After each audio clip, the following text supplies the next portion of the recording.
lives left. Double down.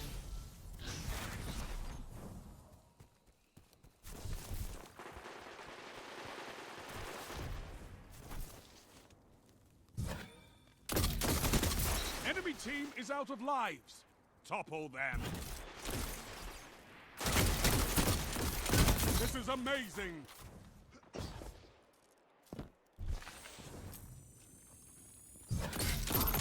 One foe remains. Good morning, good afternoon and good day everybody. David here, and in today's video we're going to be looking at the D1 returning classic. It's now in Destiny 2, and that is the Hung Jury Scout Rifle. Now this scout rifle can be attained from the Nightfall whenever it's in the rotating playlist. I believe from this video coming out it should be back in rotation next week.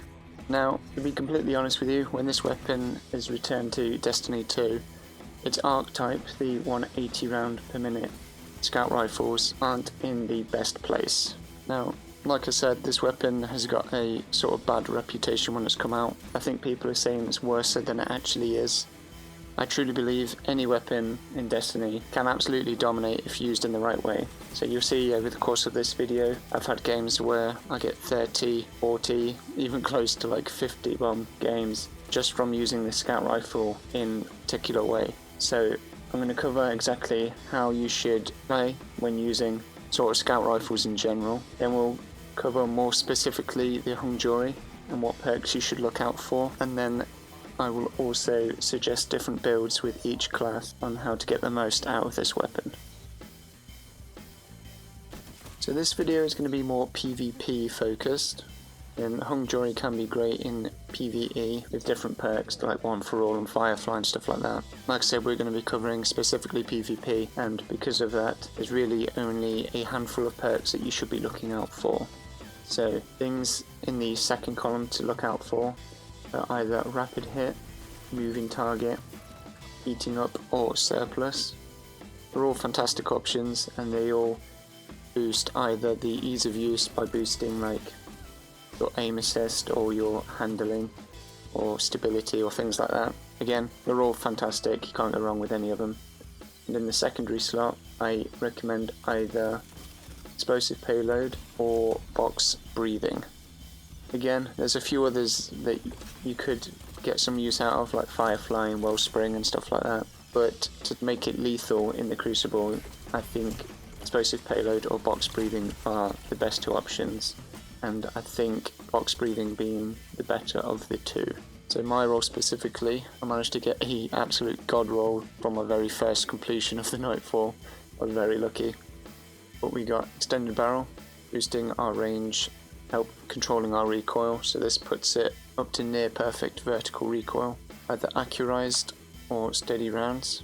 Obviously steady rounds giving you that massive stability buff, which is fantastic, but I've opted for accurized rounds because I also have surplus. Obviously surplus boosting our handling, reload speed and stability for each of our fully charged abilities. With a scout rifle you end up having your abilities up more often because you're playing sort of at the back of the map in a way. Further out of combat you don't need to prime people as much with your grenades and whatnot, so you get more out of this perk on something like a scout rifle or even a sniper. Then we've got the stability masterwork, again just helping keep this weapon super stable. Either stability or range would probably be the best two masterworks. And box breathing is a fantastic addition to this archetype of weapon. The box breathing allows it to be a 3-shot kill down from its original 4-shot kill. They're just aiming down sights for like a second, so you get extra damage on just that first bullet. As I said, that's enough to change the TTK of this weapon to a ridiculous 0.6 second kill, so that makes it the same time to kill as the old Not Forgotten meta. So the Hung Jury is a 4-shot kill, doing 55 to the head, and with box breathing active, like I said earlier, it is a 3-shot kill because you do 89 to the head on the first shot. With charge with light and the extra damage you get from that, boost it up to 66 for a headshot and 41 for a body shot. So this does not change the sort of ease of use of the weapon. It will still require 3 headshots to get a kill, but between that and box breathing, as I'll go into more detail with later, you'll be able to chain 3-shot kills a lot easier. With box breathing and charge with light active, you will do 107 to the head. So again, this doesn't change the ease of use of the weapon. For headshot body shot ratio, it would still require 3 headshots to get a kill. So when you've got charge with light active, I would recommend just going for the 3 headshots straight away. You'll get that faster time to kill and you won't have to proc box breathing. Occasionally, and you will see in this gameplay, you can activate box breathing on 2 shots, and if you have charge with light and you're doing 107 per shot, you can actually 2-tap people, which is hilarious when it happens. But I'm not going to lie to you, that is very few and far between, a very specific situation, and I've only ever had it happen to me like a couple of times during all my play sessions. But again, it can happen, and when it does, it is really funny. So my first tip straight off the bat, with Hung Jury and box breathing specifically, I recommend using the radar tuner mod. So this mod states that your radar comes back immediately after aiming down sights. After being aimed down sights, activating box breathing and getting a kill, you're sort of tunnel visioned for a decent amount of time. So when you un-ADS, you want that radar to come up straight away so you can obviously see if you're being flanked by anyone. And I've tried a bunch of different mods, including counterbalance and targeting adjuster and all that stuff, but I found more use out of this mod just because of the benefit it gives you with how quick you get that radar back. Other mods to consider, obviously things like your targeting mods. So with Scout Rifle Targeter, that increases your aim assist and also your aim down sight speed, so you can ADS faster and therefore rocking box breathing faster. I also highly recommend using the Precision Charge with Light mod. So this is only available on a Void armor piece, and this states that you become charged with light by rapidly getting precision kills with a scout rifle. So again, this really helps with just chaining those 3-shot kills and just keeping up your charge with light and being able to basically keep up a damage buff at all times, so you're always getting the optimum time to kill. Obviously, still use your things like scout rifle loader and unflinching scout rifle and all that good stuff. You can even consider using mods like the Taking Charge mod. So picking up orbs of light will also make you charge with light. Between that and the Precision Charge mod, you will be charged with light just all the time. And again, just keeping up that 3-shot kill damage boost as much as possible. So to spend our charge with light charge, of course we're using the High Energy Fire mod, so this just gives us a damage boost on all of our weapons when we are charged with light. So now that we've covered what mods to use and again how important the charge with light stuff is with getting the absolute most out of the Hung Jury, let's touch upon what playstyle to actually adopt when using not only the Hung Jury but sort of scout rifles in general. You always want to stick to the main lanes of each map. You can see here, always playing this top platform, just observing these main lanes where everyone always gets funneled. You sort of always want to be keeping your distance and just be aware of where people are spawning or where they're going to be travelling to and from. So map awareness is key when using scout rifles, and this sort of plays for sniper rifles as well. And all this footage you'll see me placing either an empowering rift to help me get that 3-shot kill, rocking box breathing to get the 3-shot kill before I peek into the lane, and just constantly observing where not only are my enemies moving to and from, but where my teammates are, where they're like dying and stuff, so I constantly know where enemies are and what lanes to keep an eye on. So again, the key thing to take away from this is just map awareness. You need to know where the spawn points are after you've killed them in one spawn, where they're going to be moving to next and so forth. Another thing to bear in mind with box breathing specifically is once you've activated it once, you don't need to un-ADS and re-ADS to proc it again. As you see in this clip here, I proc it before I peek the lane and take out the first guy. I then dart behind cover again to proc it second time when I re-peek to then get a 3-tap on the next guy.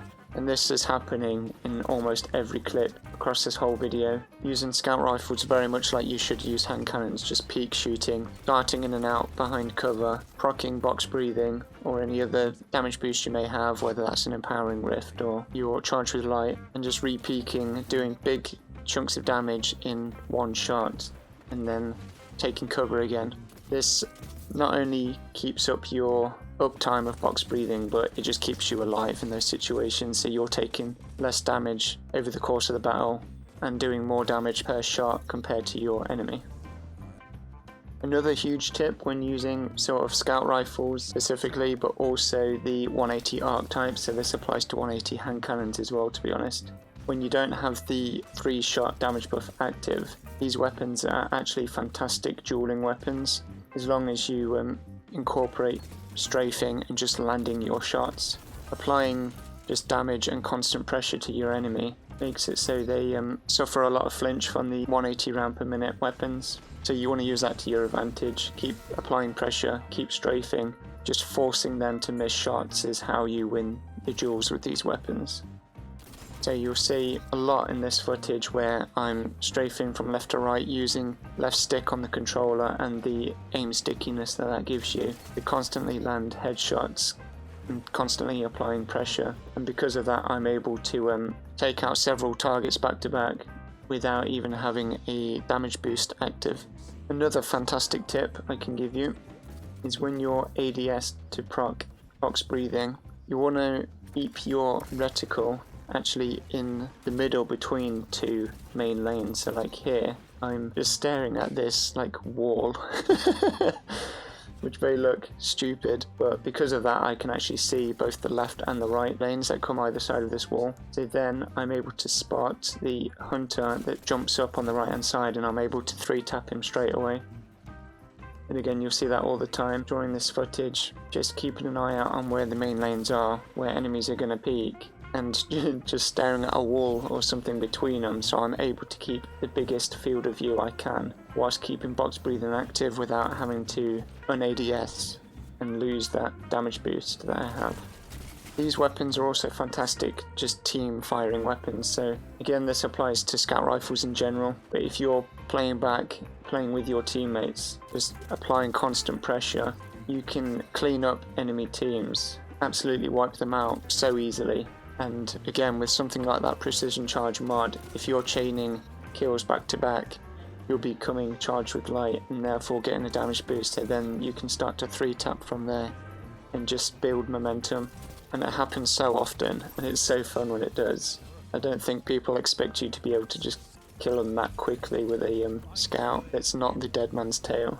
Again, this clip here is a perfect example of what I was talking about earlier, with using cover to re-proc box breathing and then re-peek. This was during a survival comp match. I just out-dueled that first person by just applying that strafe and just landing my shots. Now I dart backwards, reapply box breathing whilst behind cover, and when the second guy peeks, even though I'm weak, I land an easy 3-tap on him and win us the round. And again, stuff like that happens way more often than you think. You've just got to be wary of where you can take cover, where you can block their line of sight. Box breathing activates literally after a second, so it's not that much time you need to be able to proc that damage boost. Again, charged with a light is probably the best way you're going to get the most out of this weapon. So definitely invest in those mods. Being able to just chain kills from the back of the map and keep up that damage boost is huge, so that's why I really recommend that precision charge mod.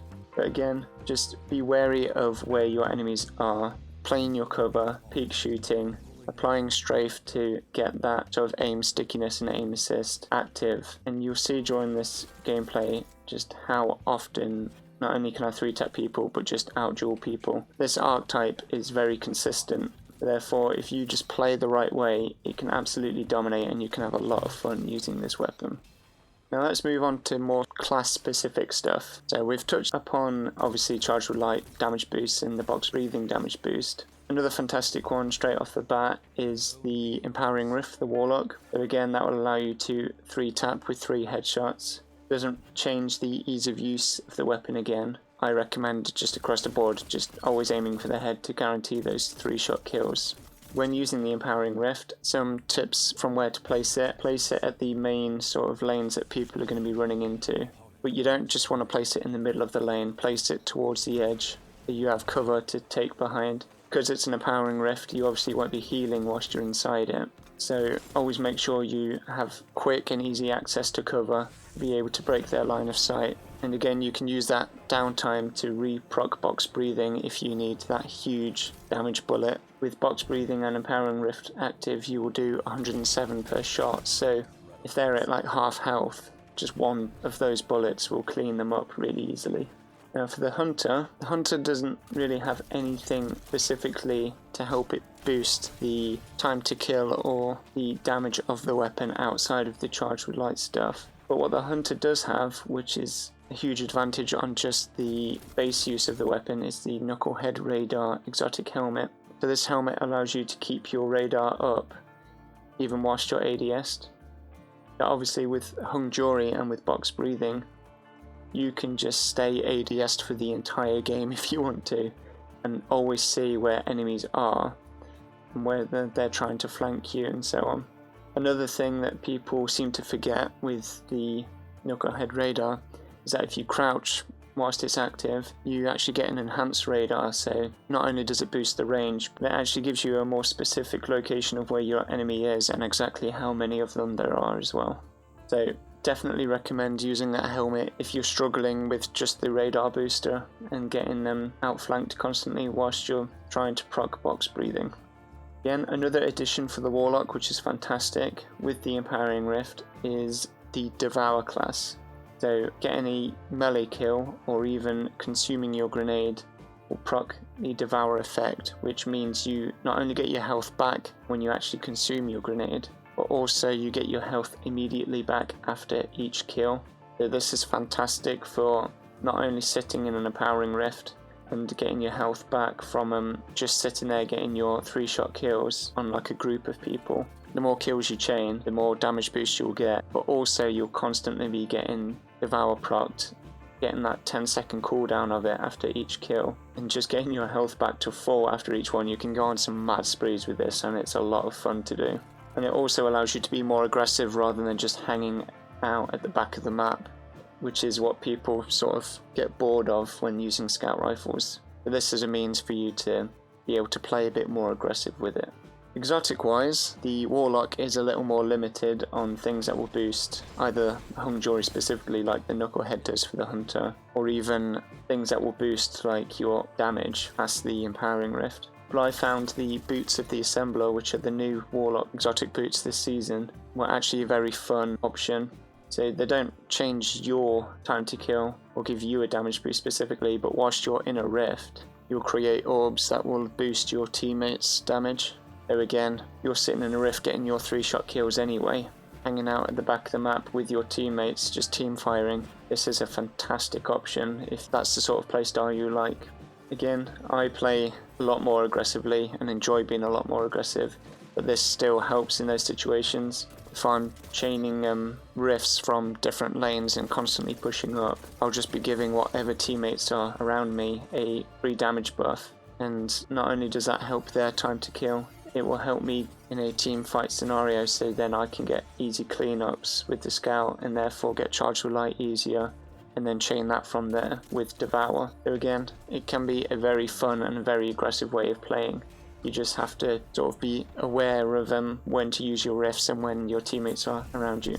But this is probably my favourite way to play Warlock, and that's using Stasis. So I know Stasis has since been nerfed. It got nerfed Thursday just gone, but we won't be using Stasis in its sort of typical way it was used before with freezing people and whatnot. We're actually playing more defensively with it. So again, we're using the Empowering Rift, we're using the Glacial grenades, and with the Whisper of Chains fragment, which makes it so you take less damage whilst you're near a Glacial grenade or just near Stasis in general, and the Whisper of Shards, so when we destroy our Glacial grenade, we get a faster cooldown on our grenade, therefore getting it back a lot more often. So stat distribution wise, I go for 100 recovery because that allows me to get my rift back as much as possible, and I've gone for as high discipline as possible to get my grenade back. Just with those 2 fragments alone, that allows you to just out-duel pretty much everyone you'll come across,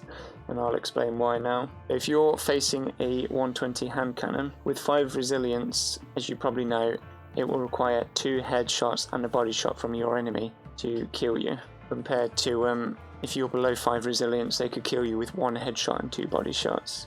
So with 5 resilience, you're already possibly increasing their time to kill, because they're having to be more accurate with their shots, and if they hit a body shot instead of a headshot, they're going to have to fire an extra bullet, which is drastically slowed their time to kill. With the Glacial grenade and that resist buff, they now have to hit 3 headshots to actually kill you. So again, 2 head and 1 body will not kill you. Therefore, not only they have to be more accurate with a weapon that fires super slow, you're applying pressure to them from fighting back, so they're getting flinched, they're more likely going to miss shots. So there's so many ways of you just increasing their time to kill, therefore making it much more easier for you to out-duel them.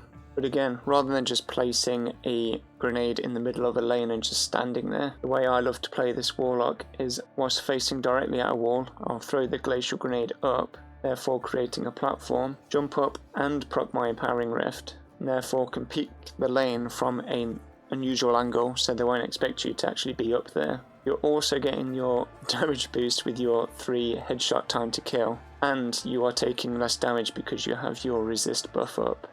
So if you're against like an entire squad, you can easily take them out with a scout rifle doing this. And it's absolutely hilarious when it works. And it's a very fun and different way to play the game. And again, afterwards you destroy your crystals to get that buff up to make your grenade come back faster. Now there's lots of different ways you can play this playstyle. In this footage you'll see I block that lane there, so I have cover not only from the left if someone tries to flank me, but I've reduced just the sort of area of the main lane itself. I then peek out from behind the crystal, proccing box breathing, getting my damage boost again whilst having a resistance boost. Then again destroying the crystals to get the grenade back. Another way you can use it is if there's a corner like this, you can proc the grenade on the wall, place the rift up, and actually play both sides of the wall, so you can kill someone that side with 3 shots, and then you can actually push around to the other side and get a different lane there as well, therefore covering 2 main lanes while still having cover and a constant damage boost. On maps like Jav 4, where you know people are going to spawn down here, you can place a rift and a platform here, using the wall as cover as well, peeking out and getting people off spawn. Super easy to do, peeking from these different angles that people just don't expect you to. Another one, if you're in a scenario where someone is holding the main lane with a sniper, rather than trying to peek out slowly, proccing box breathing like here, or even sliding out and trying to just out-duel them, there's a chance you'll just lose your face if they're a decent sniper. So you can be more creative with your pushes here, so why not take cover here, throw a platform, proc the rift, and peek out, and get the 3 headshot kill on them. And you're peeking from such a weird and unique angle, like they will just not expect you to be there. And by the time they notice you're there, you've already killed them with your 3-shot damage boost that you have. Like I said, I've had a lot of success playing this way. Actually, super enjoy playing the Warlock this way. It's a very different and unique way of playing it. Now, moving on to Titan.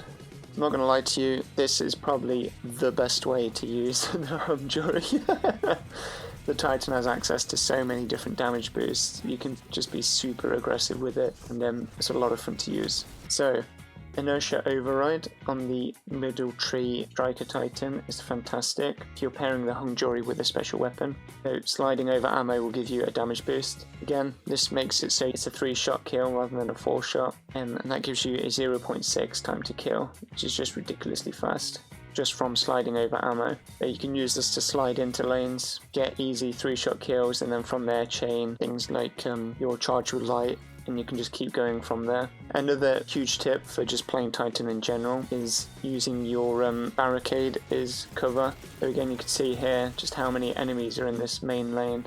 I proc the Barricade here, proccing box breathing whenever I re-peek, just taking cover again to re-proc it, and just getting constant 3 taps against just a group of enemies. I end up surviving this whole engagement when pretty much their entire team was there. Again, just team shooting and just using my cover really well. Now, my personal favourite way to not only play Titan, but this is probably the most deadliest and most potent way to play, is using Bottom Tree Sunbreaker.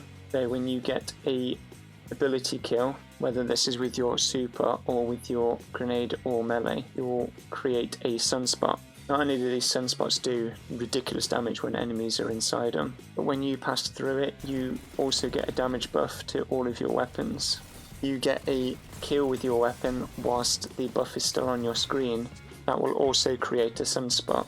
Therefore, this makes it so it's so easy to chain 3 shots. If you're just constantly being aggressive, constantly pushing up and just chaining 3-shot kills and passing through sunspots and getting your health back as well each time you pass through a sunspot.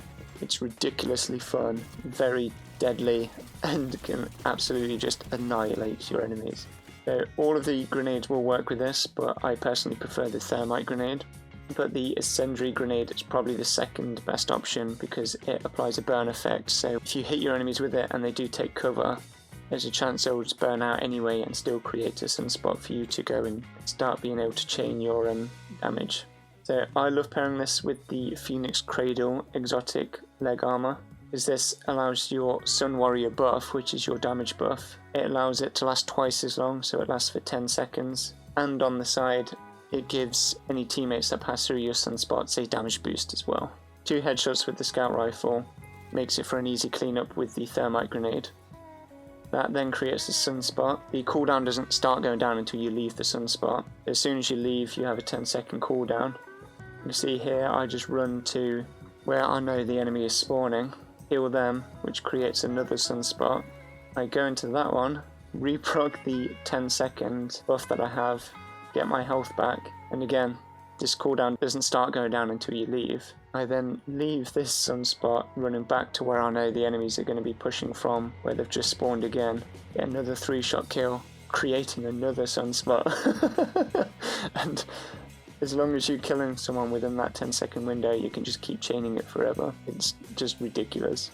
So again, on this final kill, the buff actually runs out just before I get the kill. So you have to make sure that buff is on your screen when you are shooting your final round and actually getting that kill. As I said earlier, this is probably my favourite way to play, and I've absolutely been having a blast with this. Because these sunspots actually get created from your super as well. Like in this clip here, you'll see I get a few kills with my super. With the last hammer I create a sunspot at my feet right next to the edge of this cover, knowing they're going to spawn here, and then I can re-peek and get an easy 3-shot kill.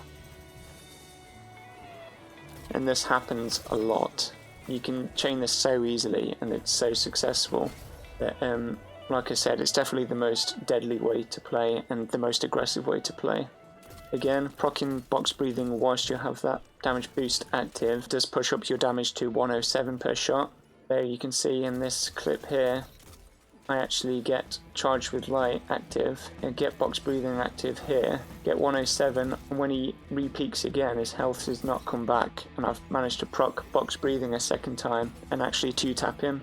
Now, as I said earlier, it does happen. When it does, it's absolutely hilarious, but it does happen a little few and far between, so you want to focus on just getting those 3 taps more than anything. And now that we've talked about how to sort of use scout rifles in general and how to use the hung jury with box breathing and chaining damage boosts and all that good stuff, let's talk about the rest of your loadout, what to pair with it. Needless to say, a scout rifle mainly covers long range, so you want something to be able to cover you if you get pushed by that inevitable gorilla with the shotgun. So things like shotguns and sidearms and SMGs are like the perfect pairing with scouts. I do love pairing double primaries, so I use sidearms a lot. I had a lot of success using the Keening, which is the Crucible specific sidearm that drops from like the end of Crucible matches. Also had a lot of success using the new Trials SMG that came out. I've even had a lot of success and a lot of fun using the new Null Composure rapid fire fusion rifle that's just come out this season. So again, these are just to cover your if anyone like pushes you in close range and stuff, but these do obviously take advantage of any damage boost that you still have. So you'll see in the gameplay, I'm chaining Sunspots using the sidearm and stuff, being able to switch out to the scout rifle and get a like 3 headshot kill from miles away, and then switch to like a sidearm when someone's rushed me, and it can be ridiculous and be a lot of fun. I had some epic plays using the Null Composure with the Warlock, so proccing the Empowering Rift, getting the damage boost and being able to just absolutely map people with a rapid fire frame fusion. With that fusion in particular, because it has heating up, which you've seen my previous video, heating up is such a ridiculous perk. I absolutely love it. It makes every weapon in the game just so consistent. Once you've got that procced on that fusion, you can just go on an absolute spree. Just, you don't need a damage boost then. It becomes so consistent, you can just absolutely just wreck with it. It's a lot of fun to use. But that should do it for the video, guys. Not really much else to say about your secondary options, just obvious stuff really, just covering that short range where the scout rifle can't really perform the way it's like intended to. So to try and give you a quick summary, play your lanes, peek shoot, always play cover, apply strafe, not only making it so you're making it harder for your enemy to land their shots, but especially if you play with controller, it actually makes it easier for you to land your shots because of the aim stickiness that controller gives you.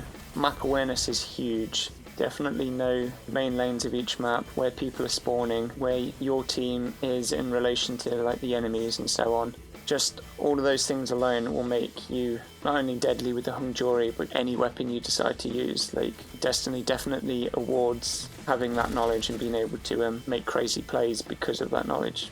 Again, like I said at the start of the video, these 180s on paper are in a rough place compared to many other weapons in the game, but that doesn't mean they're unusable.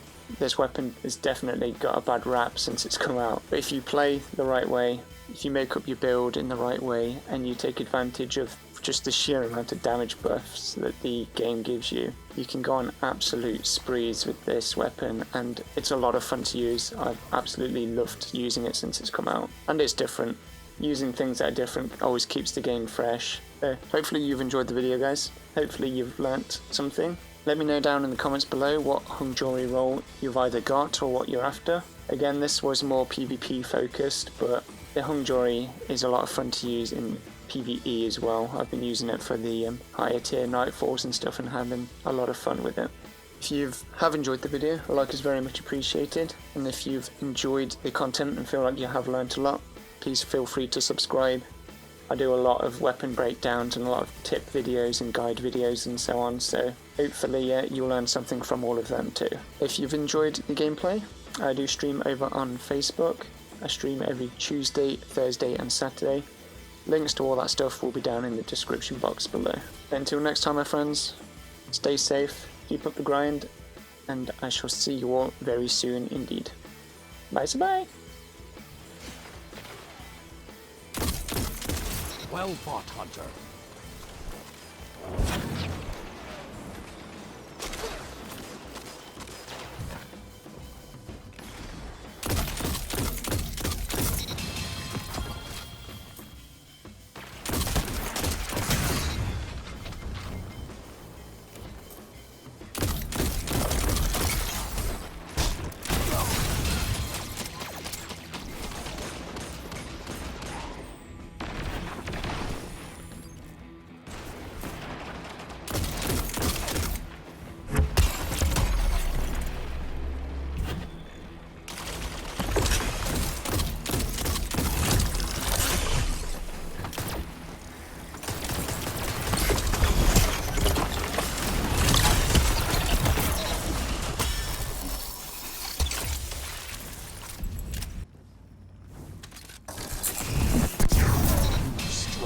One.